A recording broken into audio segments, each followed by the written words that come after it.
देखिए, देवभूमि उत्तराखंड उसका देवत्व बना रहे, वहाँ के सांस्कृतिक मूल्य बने रहें, वहाँ की डेमोग्राफी खराब न हो, ये हमारा संकल्प है। क्योंकि पहले के सरकारों के समय में इस ओर बिल्कुल भी ध्यान नहीं दिया गया और उनके ध्यान न देने के कारण से ऐसे ऐसे पहाड़ी स्थान हैं, पहाड़ी क्षेत्र हैं, जहाँ उनका कोई अस्तित्व नहीं होता था, कोई नामो निशान नहीं होता था। वहाँ भी उन्होंने अतिक्रमण करके सरकारी ज़मीनों पर कब्जा करके, और मैं इसको हमेशा लैंड जिहाद की संज्ञा देता हूँ। और ये लैंड जिहाद एक सुनियोजित षड्यंत्र के तहत कहीं नीली चादर, कहीं हरी चादर, कहीं पीली चादर चढ़ाकर सरकारी भूमि को अतिक्रमित किया गया। और हमने इसके खिलाफ बिल्कुल विधि के अनुसार, भारत के संविधान के अनुसार और व्यवस्था के अनुसार हमने वो अतिक्रमण हटाने का अभियान प्रारंभ किया और सभी लोगों को पहले सूचना दी जिन्होंने भी अतिक्रमण किया था। कुछ लोगों ने हटाया भी, लेकिन जहां पर अतिक्रमण हटाना जरूरी था, सरकारी भूमि खाली करवानी जरूरी थी, अतिक्रमण हटाओ अभियान चलाया। और हमने उत्तराखंड के अंदर अभी तक 10,000 एकड़ से अधिक जमीनें, सरकारी जमीन को अतिक्रमण से मुक्त कराई है। और ये जो आपने चिंता व्यक्त करी, डेमोग्राफी की चिंता, जिस प्रकार से डेमोग्राफी में एक तरह से असंतुलन की ओर जा रहा है और वहाँ के देवत्व को कहीं ना कहीं नुकसान पहुँचाने का जो सुनियोजित षड्यंत्र है, उस षड्यंत्र को रोकने के लिए हमने वेरिफिकेशन ड्राइव भी चलाई है। और हमारे राज्य के अंदर 2003 के बाद जो कुटुंब रजिस्टर है, परिवार रजिस्टर, उस रजिस्टर में भी बहुत सारे ऐसे नाम आ गए हैं। और कल ही मैंने, आज आपके कार्यक्रम में आने से एक दिन पहले हमने ये निर्णय लिया है कि हम जल्दी ही जो हमारे कुछ प्रावधान करने हैं कुटुंब रजिस्टर के संबंध में, कुछ और निर्णय लेने हैं, वो निर्णय हम आगामी कैबिनेट में लेंगे। लेकिन तब तक हमने सारे जिलाधिकारियों को ये निर्देश दिया है कि सारे परिवार रजिस्टर उनकी देखरेख में उनको सबको जो है एक जगह पर सील कर दिया जाए और उनकी जांच की जाएगी। जो भी इसमें अपात्र पाए जाएंगे उनके खिलाफ कार्रवाई होगी और ये अतिक्रमण हटाने वाला अभियान हमारा चलता रहेगा। आपने शुरू में मुझसे ये जानना चाहा था कि मदरसा बोर्ड हमने समाप्त कर दिया। देखिए, हम शिक्षा, अल्पसंख्यक शिक्षा में सुधार का कानून लेकर आए हैं कि अल्पसंख्यक समाज के अंदर, जहाँ हमारे सिख समाज के लोग भी आते हैं, पारसी भी आते हैं, जैन भी आते हैं, बौद्ध भी आते हैं, ईसाई भी आते हैं, उन सभी को भी हमने उस विधेयक के अंतर्गत, उस जो हमारा अल्पसंख्यक शिक्षा सुधार का कानून है, उस कानून के अंतर्गत सबको लेकर आए हैं। अब वो कानून, मतलब जो भी शिक्षा में सुधार होना है या जो भी उसके लाभार्थी होने हैं या जितने प्रकार का लाभ मिलना है, वो अब इन समुदाय के लोगों को भी मिलेगा।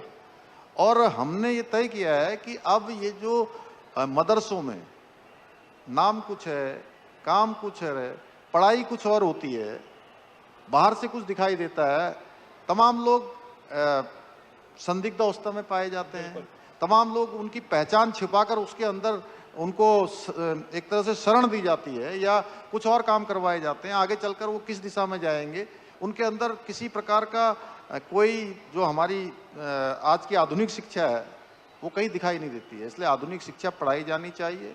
और हमने तय किया है कि 1 जुलाई 2026 के बाद ऐसे सारे मदरसे उत्तराखंड के अंदर बंद हो जाएंगे जो हमारे उत्तराखंड राज्य का जो शिक्षा बोर्ड के द्वारा निर्धारित पाठ्यक्रम जिनमें नहीं पढ़ाया जाएगा। और अभी भी हमने 250 से ज़्यादा ऐसे अवैध रूप से संचालित होने वाले अवैध मदरसों को हमने बंद किया है। सभी को शिक्षा का अधिकार मिलना चाहिए। हमारे आदरणीय प्रधानमंत्री नरेंद्र मोदी जी ने सभी को शिक्षा मिले, अच्छी शिक्षा मिले, उसका प्रावधान किया है। शिक्षा का अधिकार लाए, नई शिक्षा नीति लाए। लेकिन हम देवभूमि उत्तराखंड के अंदर 500 वर्ष पुरानी ये कट्टरवादी मानसिकता वाली शिक्षा, या मैं ये कहूँ कि कबीलाई मानसिकता, ये बिल्कुल पनपने नहीं देंगे। वहाँ हम शिक्षा के मंदिर स्थापित करेंगे, ज्ञान के मंदिर स्थापित करेंगे। इसलिए हमने निर्णय लिया है। सर, आपने जो अभी उत्तर दिया उसमें एक बात आपने कही कि पहचान छुपा के, तो आपकी सरकार के लिए ये बहुत बड़ी चुनौती है पहचान छुपाना, क्योंकि मैं अभी कहीं देख रहा था कि उत्तराखंड की जो सीमा पश्चिमी उत्तर प्रदेश से लगती है, कुछ लोग उत्तराखंड के भी वोटर हैं और कुछ लोग उत्तर प्रदेश के भी वोटर हैं। और आपको जानकर आश्चर्य होगा कि एसआईआर स्टेट स्पेसिफिक हो रहा है, वो इंटर स्टेट नहीं हो रहा है। आपकी चुनौती बड़ी है सर। आपके यहाँ जो वोटर हैं वो उत्तर प्रदेश में भी वोटर हैं। जब उत्तर प्रदेश के चुनाव होते हैं तो उत्तर प्रदेश चले जाते हैं, आपके राज्य का चुनाव होता है तो आपके राज्य। ऐसे लोगों को कैसे कुटुंब रजिस्टर से आप पकड़ पाएंगे, कैसे चिन्हित कर पाएंगे? नहीं, उसके लिए देखिए हमने अभी चूँकि प्रारंभिक रूप से ऐसी संख्या काफ़ी बड़ी है। केवल एक कुटुंब रजिस्टर और केवल वोट के मामले में ही नहीं है, अन्य भी बहुत सारी चीज़ें हैं। जैसे आयुष्मान कार्ड, हमने जब आयुष्मान योजना उत्तराखंड में शुरू करी थी तो हम ये मान के चल रहे थे कि हमारे यहाँ पर इसका खर्चा 100 करोड़ आएगा, 200 करोड़ रुपए प्रति वर्ष का आएगा।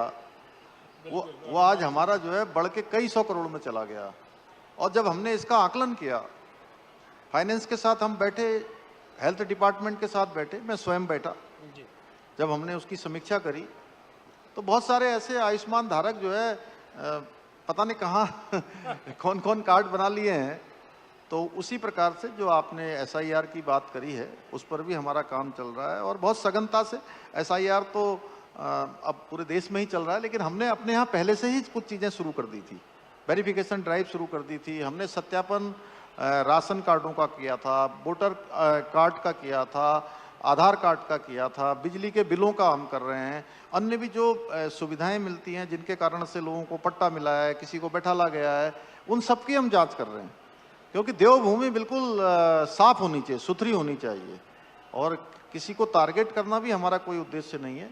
नहीं, वो तो आपने कहा है कि आप संविधान सम्मत कार्रवाई कर रहे हैं, और लेकिन मैं यही सोचता हूँ कभी कभी कि कितनी बड़ी चुनौती है कि इनके राज्य में जो वोटर हैं वो अगर सख्ती होती है तो उत्तर प्रदेश में चले जाते हैं, और जहाँ थोड़ी सी जांच खत्म हो जाती है फिर आपके राज्य में आ जाते हैं। तो खैर ये चुनौती आपके लिए बड़ी है। मैं चूंकि आज धर्म रक्षक धामी इस सत्र का विषय है, तो जिस प्रकार से आपने उत्तराखंड को एक प्रकार से अवैध अतिक्रमण युक्त मजारों से मुक्त करने का न सिर्फ निर्णय लिया बल्कि उसको क्रियान्वित भी किया, कभी आपको ऐसा नहीं लगा कि कुछ विरोध होगा या कुछ राष्ट्रीय स्तर पर दिक्कत आ सकती है? कभी ऐसा लगा कि आपको? नहीं, देखिए, जब आप कोई काम करते हैं तो मुझे लगता है कि सारी चीज़ों का आकलन होता है। हमने भी सब कुछ का आकलन किया और मैंने सोचा कि मैं जो भी काम कर रहा हूँ वो काम देवभूमि के हित के लिए कर रहा हूँ। देवभूमि की आने वाली पीढ़ियों के लिए मैं एक साफ सुथरा उत्तराखंड बनाना चाहता हूँ। बच्चों के भविष्य को मैं असुरक्षित भविष्य नहीं देना चाहता हूँ। उनको विरासत में हम उनको असुरक्षा का भाव नहीं देना चाहते हैं। इसलिए अतिक्रमण हटाना या धर्म के अनुसार काम करना, मुझे लगता है कि इसमें भगवान की भी कृपा होती है, हमारे सभी बड़े लोगों की भी कृपा होती है, उनका भी आशीर्वाद होता है, सबका साथ मिला और मन में ऐसा कभी आया भी नहीं। और हमने, मुझे लगता है कि जो काम हमने किया वो पूरा विधि सम्मत किया है, इसलिए कभी इस प्रकार का मुझे याद पड़ता है देहरादून के अस्पताल में जो एक बहुत प्रसिद्ध मजार थी, धामी साहब ने लास्ट इंटरव्यू में हमें बताया था कि जब उस मजार को हटाया गया और उसकी खुदाई की गई तो कहीं कुछ नहीं मिला उसमें। बताइए, आप ही बताइए अगर दिल्ली के लोगों को। देखिए, मैंने पहले ही कहा, हमने ऐसे अवैध रूप से अनेक ढांचे बने हुए थे सरकारी जमीनों पर, कोई भी एक भी जो है। मस्जिद बहुत दिखाई देने लगे हैं, आप छोटे छोटे घरों के ऊपर गुंबद नुमा, उसको लेकर आपकी सरकार की क्या सोच है? ये डेमोग्राफी का बदलना, मस्जिदों का बढ़ना, ये कहीं अंतर संबंधों का बढ़ना, ये कहीं अंतर संबंध तो नहीं है इसमें धामी जी? देखिए, मैंने कहा कि हमारा संकल्प है, हम देवभूमि के देवत्व का किसी भी प्रकार से नुकसान नहीं होने देंगे और उसके लिए जो जरूरी काम है वो सब जरूरी काम हम कर रहे हैं और आगे भी हम करते रहेंगे। और देवभूमि का देवत्व बचा रहे, उसका मूल अस्तित्व बचा रहे, ये देवभूमि के लोग तो चाहते ही हैं। और मेरा तो संकल्प है, क्योंकि मैं देवभूमि का मुख्य सेवक हूं, और मेरे साथ और देवभूमि के साथ पूरे भारत के और पूरे दुनिया के लोग भी चाहते हैं कि देवभूमि का मूल अस्तित्व किसी भी कीमत पर खराब नहीं होना चाहिए। इसलिए उस देवत्व को बचाने की जिम्मेदारी है और उस काम को हम आगे बढ़ाएंगे। सर, बहुत जल्दी वहाँ चुनाव होने वाले हैं 2027। अभी से तैयारी में जुट गए होंगे आपकी पार्टी, तो 2-3 साल पहले से जुट जाती है तैयारी में। अब देखिए, हमारे यहाँ चूंकि संगठन का काम अनवरत रूप से चलता रहता है, पार्टी की अपनी तैयारियां चलती हैं। सरकार के स्तर पर हम लोग आदरणीय प्रधानमंत्री श्री नरेंद्र मोदी जी के मार्गदर्शन में, उनकी प्रेरणा से अनेक विकास के कामों को राज्य के अंदर आगे बढ़ाया है। अनेक हमने ऐतिहासिक निर्णय लिए हैं, अनेक नवाचार किए हैं। बहुत सारी चीज़ें ऐसी पहली बार हुई हैं उत्तराखंड में। जैसे आपने अभी कहा, समान नागरिक संहिता का कानून बनाना हो, नकल का कानून बनाना हो, दंगा रोकने का कानून बनाना हो, या धर्मांतरण रोकने का कानून बनाना हो, मदरसा बोर्ड समाप्त करना हो, या विकास के मामले में मैं कहूँ तो 2 लाख करोड़ से भी अधिक की योजनाएं आज उत्तराखंड के अंदर भारत सरकार और राज्य सरकार की चल रही हैं। ऐसे अनेक काम है। SDG इंडेक्स में आज उत्तराखंड पूरे हिंदुस्तान के अंदर सभी राज्यों की उस इंडेक्स में पहले स्थान पर सतत विकास के लक्ष्यों को प्राप्त करने में हमारा नंबर आया है। ईज ऑफ डूइंग बिजनेस हो, स्टार्टअप हो, ईज ऑफ लिविंग हो, फाइनेंशियल मैनेजमेंट बनाना हो, कृषि का उत्पादन हो, मत्स्य का क्षेत्र हो, सभी क्षेत्रों में आज उत्तराखंड की एक अपनी पहचान बनी है।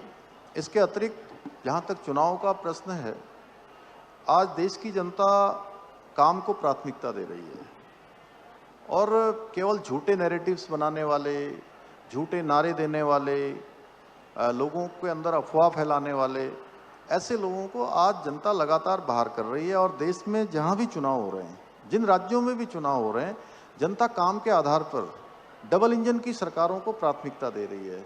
और हर जगह डबल इंजन लग रहा है। देखिए आप, मतलब दिल्ली के बगल में हरियाणा है, लगातार तीसरी बार डबल इंजन बनाया है। महाराष्ट्र में अभी लगाया है, अभी बिहार के अंदर लगाया है। उससे पहले अगर देखो, दिल्ली में भी इस बार लंबे समय के बाद उत्तराखंड है, उत्तर प्रदेश है, इन राज्यों में जहां बंगाल है और तमिलनाडु है, सभी जगह चुनाव होने। तो सब जगह इसमें मुझे कोई संशय नज़र नहीं आता। जिस प्रकार से मोदी जी के नेतृत्व में देश में काम चल रहा है, उनके मार्गदर्शन में राज्य सरकारें काम कर रही हैं, तो डबल इंजन की सरकारें बनेंगी, उसमें कोई मुझे बहुत ज़्यादा, तो मतलब मोदी और धामी की जोड़ी उत्तराखंड में फिर से एक बार कमाल कर सकती है। उत्तराखंड की जनता ने हमेशा मोदी जी के 2014 में प्रधानमंत्री के जब से वो कैंडिडेट डिक्लेयर हुए, तब से लगातार हर चुनाव में वहाँ भारतीय जनता पार्टी को अपना आशीर्वाद दिया है। और अभी भी मैं भी जब से इस जिम्मेदारी में आया, उसके बाद विधानसभा के भी चुनाव हुए, लोकसभा के भी चुनाव हुए, नगर पालिकाएँ, नगर निगम, हमारे त्रिस्तरीय पंचायत के चुनाव हुए, उपचुनाव हुए। सारे चुनावों में वहाँ की जनता ने हमें आशीर्वाद दिया है और हम भी उनकी अपेक्षाओं के धामी जी, ये मानस खंड कॉरिडोर क्या है, क्या कर रहे हैं आप लोग उसमें? मतलब आपके नाम भी ऐसे ही होते हैं सब, मानस खंड, कालनेमी, पता नहीं क्या, कालनेमी भी एक चलाया था आपने, कालनेमी भी चलाया था, है ना, और अब मानस खंड कॉरिडोर, मतलब नाम भी देखिए सेकुलर रख लीजिए थोड़ा नाम। हमारे यहाँ देखिए ऐसा है कि केदार खंड, जहाँ भगवान बाबा केदार का, भगवान बद्री विशाल का स्थान, ये हमारा केदार खंड, जिसमें 4 धाम हमारे आते हैं। और 4 धामों का विकास तेजी से हुआ है। जहाँ 4 धाम ऑल वेदर रोडें बनी हैं, आप लोग भी कभी उत्तराखंड आते ही हैं, सबका आना होता है। बिल्कुल। तो पहले बद्रीनाथ जी जाने में पूरा दिन लग जाता था, रात हो जाती थी। लेकिन अब अगर आपको सड़क से जाना हो तो मुझे लगता है 6-7 घंटे में आप ऋषिकेश से बद्रीनाथ पहुंच जाएंगे आराम से। 4 धाम ऑल वेदर रोडें बन गई। बद्रीनाथ का मास्टर प्लान बनाया है, उस पर तेजी से काम चल रहा है। काफ़ी काम हो गया है, लेकिन मुझे लगता है कि चूंकि काम करना थोड़ा बद्रीनाथ हो या केदारनाथ हो थोड़ा कठिन होता है। 6 माह बहुत बर्फबारी होती है, बहुत ठंडा हो जाता है, माइनस तापमान चला जाता है। तो बद्रीनाथ भी आपको बदला हुआ बद्रीनाथ दिखेगा, भव्य और दिव्य। इसी प्रकार केदारनाथ का 2013 में बड़ी आपदा आई थी, बड़ा नुकसान हो गया था, लेकिन अब भव्य केदार और दिव्य केदार बन गया है। हेमकुंड साहब जाने के लिए रोपवे का शिलान्यास हो गया, उस पर काम शुरू होने वाला है। केदारनाथ के लिए रोपवे का काम शुरू होने वाला है। 4 धाम ऑल वेदर रोडें बन गई हैं, गंगोत्री हो धाम या यमुनोत्री हो, सभी धाम हमारे आज जो है सभी आधुनिक जो इंफ्रास्ट्रक्चर है वहाँ पर बनाया जा रहा है। इसी प्रकार से मानस खंड जो कुमाऊं क्षेत्र का आदि कैलाश से लेकर जागेश्वर धाम, पूर्णागिरी मैया, गोलजू बाबा, ऐसे बैद्यनाथ, जागनाथ, ऐसे स्थान, हाट कालिका, ये पूरे के पूरे उस स्थान के आने वाले मानस खंड के मंदिर, उन मंदिरों को भी एक मंदिर माला मिशन, मानस खंड मंदिर माला मिशन, ये हमारे चुनाव का संकल्प था। 2022 के विधानसभा चुनाव का संकल्प था कि मानस खंड मंदिर माला मिशन पर भी हम काम करेंगे और वहाँ के जितने मंदिर हैं उनका मतलब नवनिर्माण, पुनर्निर्माण, सौंदर्यीकरण, उनकी कनेक्टिविटी को अच्छा करना, अच्छा इंफ्रास्ट्रक्चर बनाना, ये सब उस काम को हम कर रहे हैं। पहले चरण में हमने 16 मंदिर लिए थे, कुल 48 मंदिरों का हमने इसमें एक तरह से 48 मंदिर पहले मतलब एक चरण में हमने लिए थे कि कुल 48 मंदिरों को पहले उसमें लेंगे, तो उसमें हम तेज़ी से काम कर रहे हैं। अभी हाई एल्टीट्यूड मैराथन भी हुई थी आदि कैलाश क्षेत्र में, और जिसको प्रधानमंत्री मोदी जी ने अपने मन की बात के कार्यक्रम में भी पूरे देश और दुनिया को बताया था। और हम लोग विंटर टूरिज्म भी पिछली बार से हमने शुरू किया है, तो एक ये नया वो है। और वैसे तो पूरा उत्तराखंड, वहाँ कण कण में भगवान विराजमान है, कण कण में शंकर है। देवभूमि आप लगातार कह रहे हैं। एक आखिरी से पहले वाला प्रश्न है, दिल्ली के लोग ये जानना चाहते हैं कि देहरादून जाने की जो बाधा है वो कब तक समाप्त हो जाएगी। ये मेरा भी प्रश्न है, क्योंकि देहरादून मेरी प्रिय जगह है और जब भी जाता हूँ तो थोड़ा सा एंट्री पर लगता है रुक रुक के हिचकोले खा के घुस रहा हूँ। नहीं, बहुत जल्दी आपकी जो ये बाधा है, जो हिचकोले हैं आपके, ये बिल्कुल बहुत जल्दी बंद होने वाले हैं। आपको जो है फिर हिचकी नहीं आएगी वहाँ पहुँचने से, आसानी से आप अंदर जाने वाले हैं। रोड का, सड़क का काम एलिवेटेड बहुत लगभग पूरा हो गया है। अब वो जल्दी जनता को समर्पित हो जाएगी, तो उसके बाद आपका समय भी बहुत कम हो जाएगा, बहुत कम लगे। 2 से 2.5 घंटे में जो है आप दिल्ली से देहरादून, और अगर आप लोगों में से भी कोई अगर फ्लाइट लेते होंगे यहाँ से देहरादून जाने के लिए, तो आप लोग अब हवाई सेवा, मुझे लगता है कि आपकी दूसरी प्राथमिकता हो जाएगी।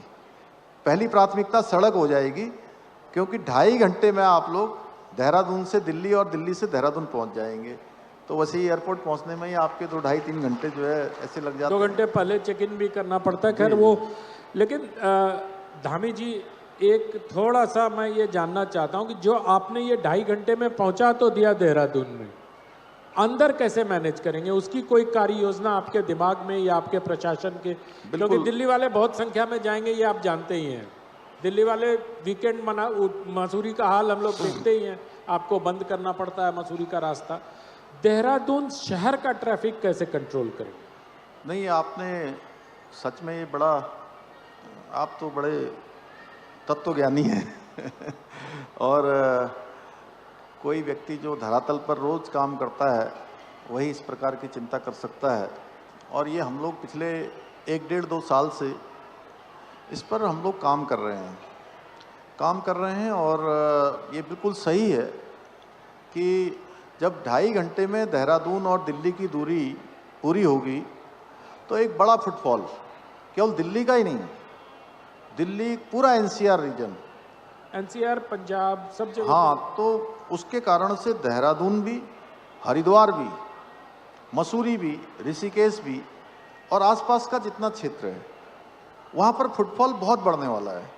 इसका हमने आकलन किया है और उसको ले हमको आवास से लेकर, परिवहन से लेकर, पेयजल, हमारा तमाम प्रकार का जो भी जरूरी इंफ्रास्ट्रक्चर है, और सड़कों पर बहुत दबाव हो जाएगा। जाम की स्थिति, क्योंकि आज भी बड़े जाम हो जाता है, आने वालों की संख्या बहुत है, और मतलब प्रमुख जब हमारे पर्व इत्यादि होते हैं उस समय तो काफ़ी मैनेजमेंट करना पड़ता है।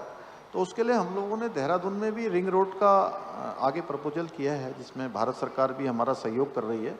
हम सभी जगह, क्योंकि जो मेन चाहे हरिद्वार की तरफ से आने वाला सड़क हो, पांवटा साहिब हिमाचल और पंजाब की तरफ से आने वाली सड़क हो, या दिल्ली से आने वाली सड़क हो, इन सभी सड़कों को हम एक अंदर जो है एलिवेटेड रोड बना रहे हैं, रिंग रोड बना रहे हैं। और उस रिंग रोड के कारण से हम उस पूरे ट्रैफिक को डाइवर्ट करेंगे, जिससे कि उसका अच्छा मैनेजमेंट हो जाए, लोगों को परेशानी न हो, स्थानीय लोगों को भी और आने वालों को भी, क्योंकि बड़ी संख्या में पर्यटक भी आते हैं, लोग आते हैं, राजधानी है।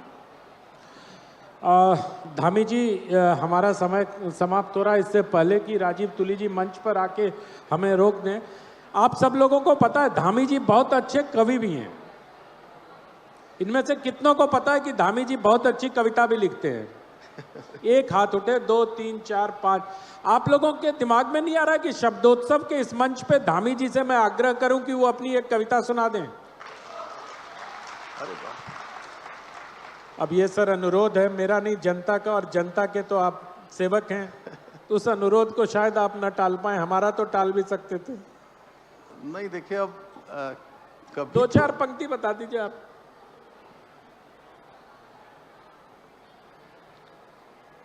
वैसे तो मैंने, जब हम छात्र भाई जीवन कवि में को थे, ताली चाहिए। अभी कुमार विश्वास होते तो आप लोग इतनी तालियां बजा रहे होते। जब तक कवि का हौसला नहीं बुलंद करेंगे तब तक कविता निकलेगी नहीं। आप कह रहे हैं, मैं 2 लाइन सुना देता हूं। एक मैंने बहुत पहले लिखा था। जी जी। दूर जाना ये न पूछो कितनी दूर जाना, मत रोको अपने प्रेम में मत रोको, कहाँ है मेरा ठिकाना, दूर जाना ये न पूछो कितनी दूर जाना। बहुत बहुत धन्यवाद धामी जी। प्रेम और गहराई और वो तड़प आप इस कविता में महसूस कर सकते हैं। बहुत बहुत धन्यवाद। शब्दोत्सव के इस मंच पर आप आए, आपका हृदय से आभार। मैं सुरुचि प्रकाशन के अध्यक्ष आदरणीय श्री राजीव तुली जी से निवेदन करूंगा कि अपने महत्वपूर्ण समय में से समय निकाल करके आए देवभूमि उत्तराखंड के माननीय मुख्यमंत्री जी का धन्यवाद ज्ञापित करें, धन्यवाद प्रेषित करें। आदरणीय राजीव तुली जी माननीय मुख्यमंत्री जी का धन्यवाद व्यक्त कर रहे हैं। आप इतने महत्वपूर्ण समय में से समय निकाल करके दिल्ली वासियों के बीच में आए, बहुत बहुत धन्यवाद, बहुत बहुत अभिनंदन। मैं अब आदरणीय अनंत विजय जी का धन्यवाद ज्ञापन करने के लिए गौरव ललित शर्मा जी से आग्रह करूंगा कि जल्दी से आकर के आदरणीय अनंत विजय जी का आभार व्यक्त करें कि आप अपने महत्वपूर्ण समय में से समय निकाल करके इतनी सार्थक चर्चा को मूर्त रूप दिया। मैं आपका भी शब्दोत्सव की ओर से आपका अभिनंदन करते हैं, आभार व्यक्त करते हैं। आदरणीय अनंत विजय जी, हमारे अध्यक्ष आदरणीय राजीव तुली जी, दोनों का आभार व्यक्त कर रहे हैं। बहुत बहुत धन्यवाद। आगामी चर्चा के लिए मैं आदरणीय श्री विकास कौशिक जी से निवेदन करूंगा कि आगे के मंच का संचालन करें। धन्यवाद प्रमोद जी।